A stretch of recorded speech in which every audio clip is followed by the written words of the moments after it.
Hello everyone, welcome to the session. आज की class में हम पढ़ने जा रहे हैं पंजाब स्कूल एजुकेशन बोर्ड की 6th क्लास की हिंदी की किताब पहली भाषा फर्स्ट लैंग्वेज।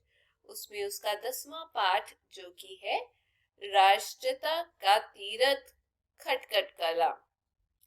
चलिए शुरू करते हैं इस पाठ को पढ़ना और डिटेल में समझेंगे। बच्चों, क्या आपने कभी खटखड़ कला का नाम सुना है? नहीं सुना?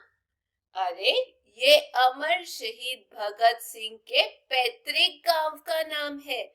पैतृक का मतलब होता है बाप दादाओं का, या आप कह सकते हैं जो पूर्वजों का गांव होता है, उस शब्द को हम हिंदी में बोलते हैं पैतृक। ये चीज याद रखिएगा। चलिए आगे पढ़ते हैं। इस स्थान का नाम खटकड़ कला है। वैसे तो खटखड़ कला जिला नवाशहर शहर भगत सिंह नगर का एक छोटा सा गांव है। मतलब कहाँ पर है, कहाँ पर स्थित है, उसके बारे में बताया गया है कि नवाशहर जो शहर है, नवाशहर एक जगह है, जो शहर है उसका एक छोटा सा गांव है।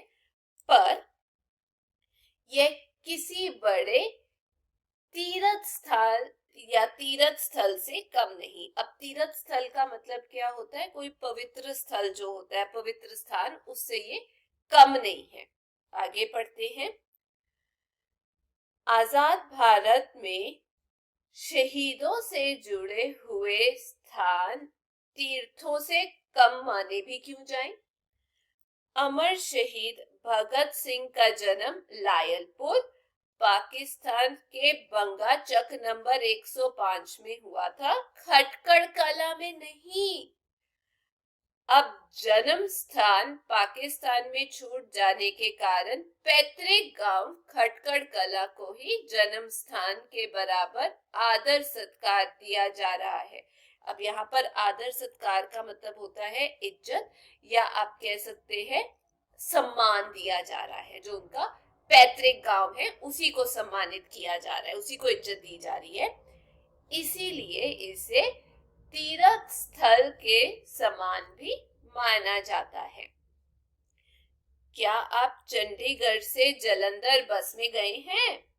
जैसे ही नवाशहर से जालंधर जाने वाली सड़क पर बस दौड़ती है तो केवल 10 किलोमीटर के बाद सड़क पर शहीद भगत सिंह की कांस्य प्रतिमा व स्मारक आपकी आंखों से ओझल नहीं रह पाते। अब यहाँ पर जो चीजें हैं जो मैं आपको बताना चाहती हूँ, जो मुश्किल शब्द है वो ये है। कांस्य प्रतिमा कहने का मतलब कांसे की मूर्ति, ठीक है? वो आपकी आंखों से ओझल नहीं हो सकती, मतलब वो आप मिस ही नहीं कर सकते। तो यहाँ बताया गया है उसके बाद शहीद भगत सिंह की कांस्य प्रतिमा व स्मारक आपकी आंखों से ओझल नहीं रह पाते और उस पल मन ही मन इनकलाब जिंदाबाद जरूर गूंज जाता है। अब यहाँ पर एक और कठिन शब्द है, वो है स्मारक। स्मारक होता है कोई यादगार स्थल, उसे हम स्मारक बोलते हैं। चलिए अब आगे पढ़ते हैं, क्या बताया गया है यहाँ पर। देखो बच्चों, शहीद भगत सिंह का यह प्रिय नारा था।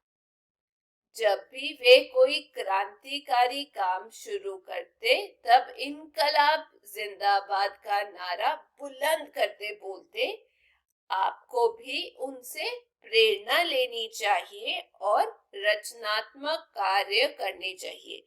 अब यहाँ पर जो कठिन शब्द है वो है रचनात्मक कार्य। रचनात्मक कार्य कहने का मतलब जिसमें रचना संबंधी जो काम होते हैं उसको हम रचनात्मक कार्य बोलते हैं। अगर आपको इसका कोई और अर्थ मालूम है तो मुझे कमेंट सेक्शन में जरूर बताइएगा। देखो, ये मत सोचो कि हमारी उम्र छोटी है। अरे, भगत सिंह ने छोटी उम्र में ही बड़े काम कर दिखाए थे। आपको अमृतसर के जलियांवाला बाग का दुखांत मालूम है कब हुआ था? जलियांवाला बाग का दुखांत, दुखांत का मतलब होता है जो दुखदाई जो घटना हुई थी, क्या आप लोगों को मालूम है वो घटना कब हुई थी, किस तारीख को हुई थी? यदि मालूम है तो कमेंट में बताइए। देखिए, सन 1919 को वैसाखी वाले दिन यानी 13 अप्रैल को वहां एक जनसभा में एकत्रित हुए लोगों पर अंग्रेज पुलिस अधिकारी जनरल डायर के आदेश पर अंधाधुंध गोलियां चलाई गई थी। अब यहाँ पर जो कठिन शब्द है वो है एकत्रित। एकत्रित का मतलब होता है इकट्ठे हुए। तो वहां वैसाखी के मेले पर बहुत सारे लोग जो थे वो जलियांवाले बाग में एकत्रित हुए थे, इकट्ठे हुए थे। उस समय भगत सिंह बहुत छोटे थे, पर वे अपनी बहन अमरजीत कौर को बताए बिना अमृतसर गए थे और उस बाग से रक्त से भीगी मिट्टी लौटे थे। रक्त मतलब खून। कितने संवेदनशील वे और भावुक थे शहीद भगत सिंह। तभी तो बचपन में अपने पिता से उन्होंने कहा था कि खेतों में बंदूकें क्यों नहीं बो देते जिससे हम गुलामी से पीछा छुड़ा सके। देखा भगत सिंह हर समय कैसे स्वतंत्रता प्राप्त की जाए इसी उधेड़-बुन में लगे रहते थे। अब यहाँ पर जो शब्द है उधेड़-बुन, इसका मतलब है वो इसी काम में, इसी सोच में बार बार लगे रहते थे कि आखिरकार देश को आजाद कैसे करवाया जाए। तो हम कह सकते हैं एक सच्चे देशवासी का कार्य वो निभा रहे थे। आगे है, शहीद भगत सिंह को न केवल पढ़ने का बल्कि लिखने व अभिनय करने की भी ललक थी। वे क्रांतिकारी साहित्य खूब मन लगाकर पढ़ते। जहां तक लिखने की बात है तो ये कहा जा सकता है कि यदि वे क्रांतिकारी ना होते तो एक लेखक के रूप में जरूर प्रसिद्ध होते, फेमस होते। जब उनके क्रांतिकारी विचारों से माता विद्यावती व पिता किशन सिंह अच्छी तरह परिचित हो गए, तब उन्होंने भगत सिंह को गृहस्थी की बेड़ियों में बांधना चाहा, पर वे तो भारत माता की गुलामी की बेड़ियां काटने का संकल्प किए हुए थे। संकल्प का मतलब कोई कार्य करने का पक्का इरादा। तो जब उनके घर वालों को पता चला कि अब ये बिल्कुल देश के लिए मर मिटने को तैयार है, तब उन्होंने उनको शादी करने के लिए कहा। लेकिन वो तो पक्के देशभक्त थे, वो तो देश को आजाद करने के लिए उन्होंने संकल्प पहले से ही लिया हुआ था। तो इसके बाद क्या बताया गया है कि जब उन्होंने बोला कि नहीं, मैं तो संकल्प लिया देश को आजाद करवाना है, तो इसीलिए घर छोड़कर भाग खड़े हुए और सीधे कानपुर के प्रसिद्ध पत्रकार संपादक गणेश शंकर विद्यार्थी के पास पहुंचे। वहां उन्होंने बलवंत नाम से लेख लिखे, जिन्हें अगर पढ़ने का मौका मिले तो आप सहज ही ये विश्वास कर लेंगे कि ये लेखन नहीं, कि ये अगर लिखने में टिके रहते तो कितने बड़े लेखक होते। उर्दू, हिंदी व अंग्रेजी पर उन्हें एक समान अधिकार प्राप्त था। कहने का मतलब वो हिंदी भाषा हो, अंग्रेजी हो या उर्दू हो, मतलब तीनों में बहुत अच्छे से वो लिख पाते थे, बहुत अच्छे से वो लिख लेते थे। आगे, शहीद भगत सिंह की स्मृति में 23 मार्च को प्रतिवर्ष खटकड़ कला व फिरोजपुर के निकट सतलुज के किनारे हुसैनी वाला में मेले लगते हैं। वे अपने साथियों राजगुरु व सुखदेव के साथ 23 मार्च 1931 को हंसते हंसते फांसी के तख्ते पर झूल गए थे, फांसी चढ़ गए थे। सुखदेव पंजाब के लुधियाना नगर में ही जन्मे थे तो राजगुरु महाराष्ट्र प्रदेश के वासी थे, परंतु भारत माता की गुलामी की बेड़ियां काटने के लिए विभिन्न अलग अलग राज्यों की क्रांतिकारी एक साथ चले थे और फांसी के फंदे उन्होंने चूमे थे, फांसी चढ़ गए थे। बच्चों, उसी आजादी की रक्षा करने के लिए क्रांतिकारी वीरों की राष्ट्रीय भावना आज भी उतनी ही जरूरी है। खटकर कला में शहीदों की स्मृतियों को बनाने व संजोए रखने के लिए प्रतिमा के पीछे स्मारक बनाया गया है। अब यहाँ पर यह बताया गया है कि उनकी प्रतिभा को जागृत रखने के लिए वहां पर उनकी स्मृतियों मतलब उनकी यादों को जागरूक रखने के लिए वहां पर एक स्मारक बनाया गया है। स्मारक मैंने आपको पहले बताया गया है, एक यादगार स्थल जो होता है उसे हम स्मारक बोलते हैं। ठीक है, तो इसमें शहीद भगत सिंह व उनके क्रांतिकारी साथियों के चित्र लगाए गए हैं। भगत सिंह की डायरी का एक पृष्ठ स्वागत करता है और प्रवेश करते ही भगत सिंह, राजगुरु व सुखदेव के चित्र लगे हुए हैं। दुर्गा भाभी का चित्र भी देखने को मिलेगा। सांड्रस को मारकर लाला लाजपत राय की मौत का बदला लेकर जब भगत सिंह लाहौर से रेलगाड़ी में फरार हुए थे, तब दुर्गा भाभी ने ही उनकी सहयात्री बनकर उनकी भागने में सहायता की थी।